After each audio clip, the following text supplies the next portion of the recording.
I'm going to talk about the best way to pick up a downtown at the lowest comps when you're buying on the secondary.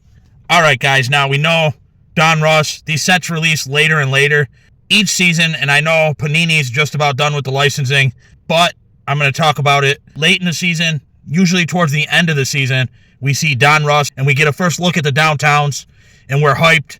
We already know when we get the set, who the top guys are, who had good rookie years, who had good years, so we know what downtowns we're looking for.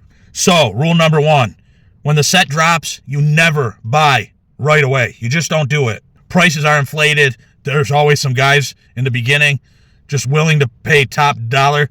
FOMO is the highest. These guys' cards, when they first drop, you're seeing the initial sales up 35, $4,000. This is going to drop fast as you see more downtowns hit the market. Usually, a couple weeks out, the price is slashed in half, and these cards are going for $2,000. It's still too early. Now, I know on certain players, they'll be hyped up, like a rookie QB that makes it, to the playoffs. His downtowns are going to be way higher. Now, if it's a guy that had a bad first season, obviously his downtowns are going to be way lower. You got to be able to look at these players and kind of assess for yourself how you think they're going to do in the future. But still, don't pull the trigger at that time.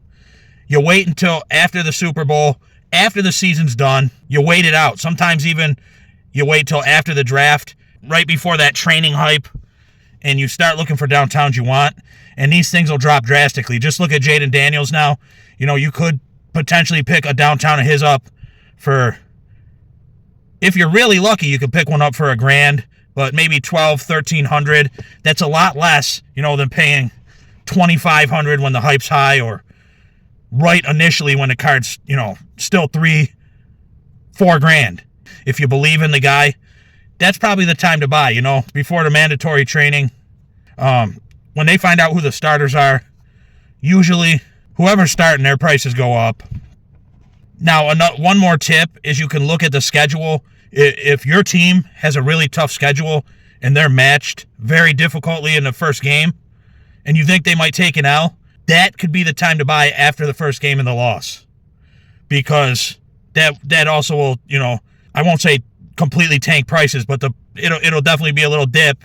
It's a little bit of a hype killer, and so that's a good time to buy, but that's another thing you got to be able to judge, and that's a little bit of taking a gamble, but that honestly would be the best time to buy.